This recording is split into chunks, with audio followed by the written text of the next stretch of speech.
Okay, we're sitting here with Glasgow head coach Mick Cropp after a 49-48 win.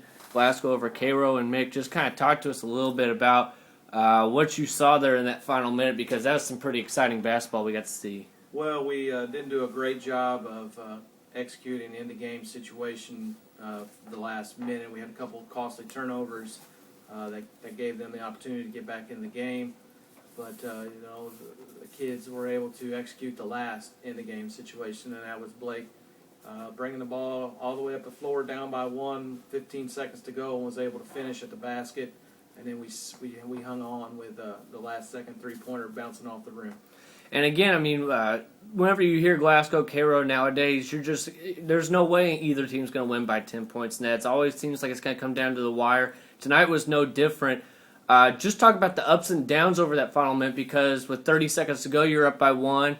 With 10 seconds to go, all of a sudden you're down by 1. And then at the same time, a lot of kids don't know what to think because there's no timeouts called. They're really having to think on the go. And I think you just saw how experienced your team was down the stretch by that. Well, we work on some in-the-game situations at times. They, and I was telling them to go, so they're at the end, so they knew. And we talked a little bit about in timeouts what we kind of wanted to do, but it was up and down for sure. It was quite a roller coaster. That we're up, then they're up, and then we're up, and then now we gotta wait. We gotta hold our breath for one last shot. So it was a lot of fun. The atmosphere was postseason-esque. And it was a lot of fun. Okay, and after Barrett gets the putback I had 18 seconds to go on an offensive rebound. Kind of take us through that next 10 seconds where the ball's inbounded to Blake, and really kind of paint us a little bit of a picture of that whole drive down the lane. Well, my thoughts are at that time I don't want them to set up a defense. So I want to get out. I want to go. They were pressuring full court.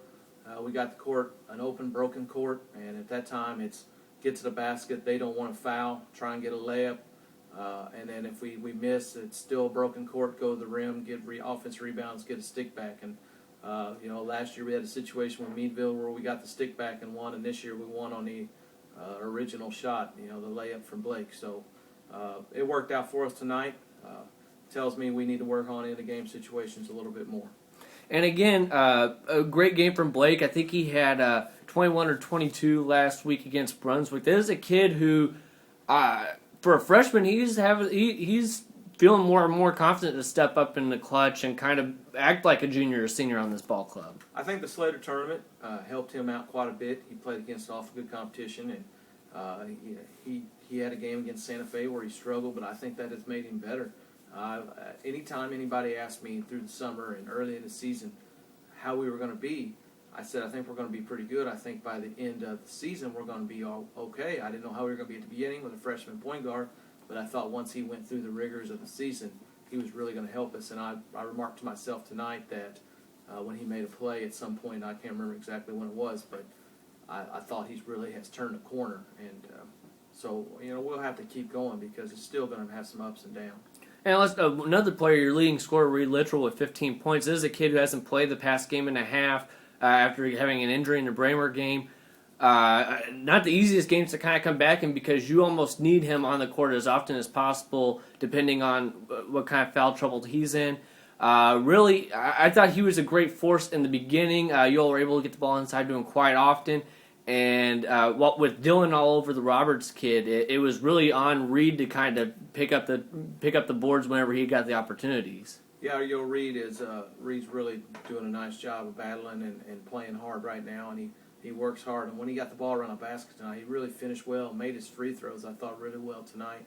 I thought as a team we really shot the ball from the free throw line well tonight. So Reed did a nice job. The kids found him quite a bit. We missed him a couple times, but I think the kids did a nice job of finding him. And kind of talk to me just how you all are able to contain Brad Roberts. Again, he only had 6 points tonight. I know we talked that maybe he had like 6 or 7 assists just because anytime he got the ball, he drew the double team. But you almost sound like you would prefer 6.6 assists as opposed to a 20-point game for him. Well, I think our mental thoughts going into the game is that we're going to give up some points to Brad and Aaron. I just think they're too good to just say we're going to take them out of the game. So then we got to do a good job on the other guys. And when we have Dylan, we're able to really hold Brad in check because Dylan is such a good defender. He's quick, he's long, he does a good job. He's smart, so he really does a good job of defending Brad, and the other kids do a good job of understanding our game plan defensively. And again, a 49-48 win over Cairo that completes the sweep over the Bearcats. You all still have one loss in the conference. Sturgeon's in first place, undefeated, and that won't be a match until the final game of the regular season. So you still got a few conference games to go between now and then. And you all have got a pretty tough stretch over the next 2 weeks before you see Sturgeon again. Is this kind of a game that really helps maybe set the tone for the next couple weeks between now and then? Well, I think this team, from what I've kind of noticed, is they are very game to game. I don't think they've felt any momentum from one game to the next. I think which is good. If you have a bad game, I think they were able to come out and continue to play. But this team, really, it takes them a little bit of time to get going game to game. So I'd like for the momentum to help. But I think every game we're going to play from here on out is the most important game. So right now we're thinking Madison.